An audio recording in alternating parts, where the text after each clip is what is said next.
بسم اللہ الرحمن الرحیم الصلاۃ والسلام علیکہ یا رسول اللہ وعلی آلہ واصحابہ یا حبیب اللہ۔ سامعین گرامی السلام علیکم۔ عبدالحمید چشتی عرض گزار ہے کہ حرمین طیبین میں فضل یدیدی کی گستاخیوں، جھوٹوں اور جہالتوں پر گرفت کی اور 3 کلپ ریکارڈ کرائے۔ تیسرے کلپ میں ہم نے اس کو وارننگ دی کہ 4 دن کی تجھے پھر مہلت دیتے ہیں، اگر پھر بھی حسب معمول سارے سوالات کے جوابات نہ آئے تو تیری شکست کا اعلان کر دیا جائے گا۔ آج 21/3/2025 جمعۃ المبارک ہے، چوتھا روز گزر چکا ہے، جواب نہیں آیا، لہٰذا ہم حرم نبوی مسجد نبوی شریف میں بیٹھ کر اس کی شکست کا اعلان کر رہے ہیں، اور ساتھ ہی تقریباً سارے تفصیلی سوالات کو مختصراً لفظ نشر غیر مرتب کے طور پر دہرا رہے ہیں کہ زندگی میں جب بھی علم اور عقل ساتھ دے جواب دے دینا۔ بتا، بریلی شریف سے تیرے مرتد ہونے کا فتویٰ آیا ہے یا نہیں؟ کیا مرتد کو اسلامی کتب رکھنے کا حق ہے؟ قدمین شریفین کی جانب پاؤں کھڑے کر کے بیٹھنے کی بیعت بھی تو نے کی۔ عدد کا مفہوم مخالف مراد نہیں ہوتا، اس کی مثال 70 مرتن دی۔ کیا تفسیر مظہری کے مطابق اس سے مراد کثرت ہے یا عدد؟ لنلقینہ کا غیر مشہور نسخے میں اور لتلقینہ کا مشہور نسخوں میں ہونا تو نے مان لیا۔ لتلقینہ اور لنلقینہ میں بجائے تطبیق کے تو نے تعارض ظاہر کیا۔ لتلقینہ مقتضی ظاہر کے مطابق تھا یا نہیں؟ لتلقینہ واحد مؤنث غیب کا صیغہ ہونے پر بھی مقتضی ظاہر کے خلاف ہے یا نہیں؟ پھر واحد مؤنث غیب کا صیغہ ہونے کے باوجود بھی مراد وہی مخاطبہ ہے یا نہیں؟ اس عورت نے کہا مجھے ہاتھ نہ لگانا، میں خط نکال دیتی ہوں۔ یہ عبارت بخاری شریف کی اس حدیث میں دکھا۔ پھر تو نے اس عبارت کی آڑ لے کر صحابہ کرام علیہم رضوان کی معاذ اللہ عورت پر دست درازی کے تاثر دینے کی کوشش کی۔ وہ عورت ننگی ہو جاتی تو صحابہ کرام علیہم رضوان کیا حالت ہوتی معاذ اللہ۔ یہ بھی تو نے صحابہ کرام کی بہت بڑی گستاخی کی۔ بخاری شریف کی جس حدیث کو تو نے پڑھا اس میں تیسرے صحابی کا انکار کیا۔ حدیث میں اعراب غلط پڑھ کے گستاخی کی اور کہا اس سے کوئی فرق بھی نہیں پڑتا۔ ہمارے فاخرجت من اقاصہا پڑھنے کے باوجود تو نے نہ پڑھنے کا جھوٹ بولا۔ تو نے کہا کہ حضور صلی اللہ علیہ وسلم نے بتا دیا تھا کہ خط اس عورت کے سر کے بالوں کی چوٹی میں چھپا ہوا ہے۔ اس کے باوجود تیرا یہ کہنا کہ مولا علی رضی اللہ تعالیٰ نے فرمایا تیری تلاشی لیں گے، کیا معاذ اللہ اس حدیث پر حضرت علی رضی اللہ تعالیٰ عنہ کا اعتماد نہ تھا؟ جواب دے۔ غیر منصرف کی صحیح تو تعریف نہ کر کے عربی گرامر سے کورا نکلا۔ اپنے بولے گئے جھوٹوں پر توریہ کا انطباق نہ کر کے تو نے خود کو جھوٹا تسلیم کیا۔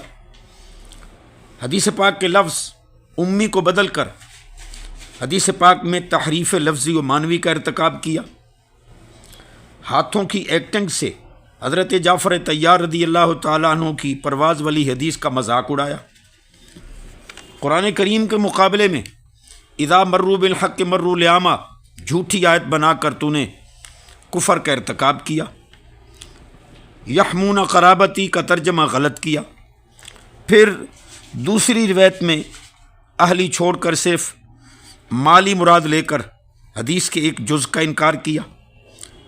قرابت داروں کا تو نے حق وراثت کھایا، اپنی بیوی اور بیٹیوں کو در در رلایا۔ قرآن پاک جلانے کی تو نے بھٹیاں بنا رکھی تھیں۔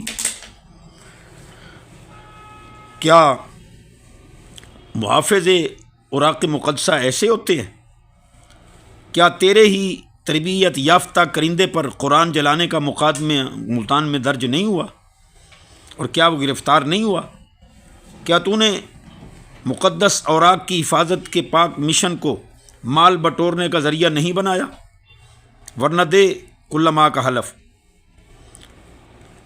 کیا تو نے اپنے پہلے کلپ میں لتخرجن پڑھنے میں بیان ضرورت کے مطابق ہماری ہم نوائی نہیں کی؟ بعد میں کسی کرندے کے بتانے پر تو علامہ بن بیٹھا۔ کہاں گیا تیرا الہام و القاء؟ تجھے تو بقول تیرے پہلے ہی پتہ چل جاتا تھا، اب تجھے لقموں کے بغیر سمجھ ہی نہیں آتی۔ آخر میں ہم فضل یزیدی کی ان مکاریوں اور جھوٹوں کو ایک مرتبہ پھر ذکر کرنا چاہتے ہیں جو اس نے مناظر بننے کے دوران کیں، تاکہ پتہ چل جائے کہ یہ کتنا بڑا مناظر ہے۔ پہلے اس نے کہا کہ بھکر کے فلاں رئیس کے ڈیرے پر مناظرہ ہوگا، اس سے مکر گیا۔ پھر کہا کہ سندر میں آ کر مناظرہ کرو، جتنے مرضی علماء ساتھ لے آنا۔ ہم نے کہا ہم 15 علماء ساتھ لے کر آ رہے ہیں۔ پھر اس سے بھی راہ فرار اختیار کی۔ ہم نے کہا تیرے آبائی علاقے میں آ کر مناظرہ کرتے ہیں، تو کہنے لگا وہاں راستے اور سڑکیں خراب ہیں۔ پھر دسمبر 2022 میں بڑھ ماری کہ میں ٹکٹ کٹا کر 3 دنوں میں مدینہ طیبہ یا مکہ مکرمہ آ رہا ہوں، وہاں آ کر مناظرہ کروں گا۔ ہم نے ہوٹل کا نام، روڈ کا نام، کمرہ نمبر سب کچھ بتا دیا، بلکہ یہ بھی کہا کہ تیرے آنے جانے کا خرچہ بھی دیا جائے گا۔ جھوٹا تھا، نہ آیا۔ پھر شرائط اور تاریخ طے کیے بغیر ہی ملتان ایئرپورٹ پر 3 جنوری 2023 کو مناظرے کا ڈھونگ رچا دیا۔ چونکہ شعبہ بازی تھی، ورنہ خانے وار رک جاتا، ہم نے آنا تو خانے وال ہی تھا۔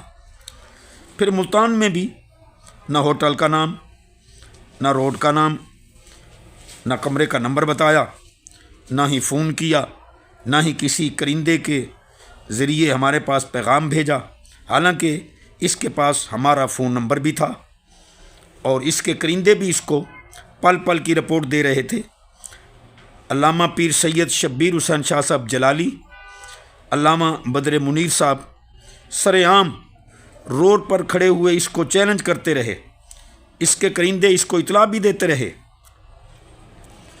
لیکن ہمارے استقبال میں آنے والے حضور کریم صلی اللہ علیہ وسلم کے غلاموں کا ہجوم دیکھ کر جان بچا کر خفیہ راستوں سے نکل گیا اور وہاں جا کر شور مچا دیا کہ میرا 1 لاکھ خرچ ہو گیا ہے۔ اب اس مارچ 2025 میں ہمارے آنے سے قبل ہی مدینہ منورہ آیا ہوا تھا۔ ہم نے گرفت کی تو اس کو ہمارے آنے کا پتہ بھی چل گیا۔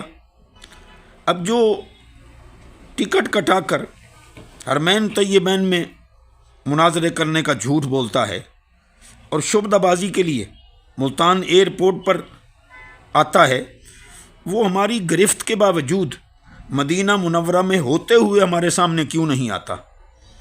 معلوم ہوا مناظرہ کرنا اس کے بس کا روگ نہیں۔ اب اس کا گلوکار فضل یزیدی کو ہی مخاطب کر کے اپنا ہی مصرع دہرائے کہ حلالی ہیں تاں چشتی دے سامنے آ۔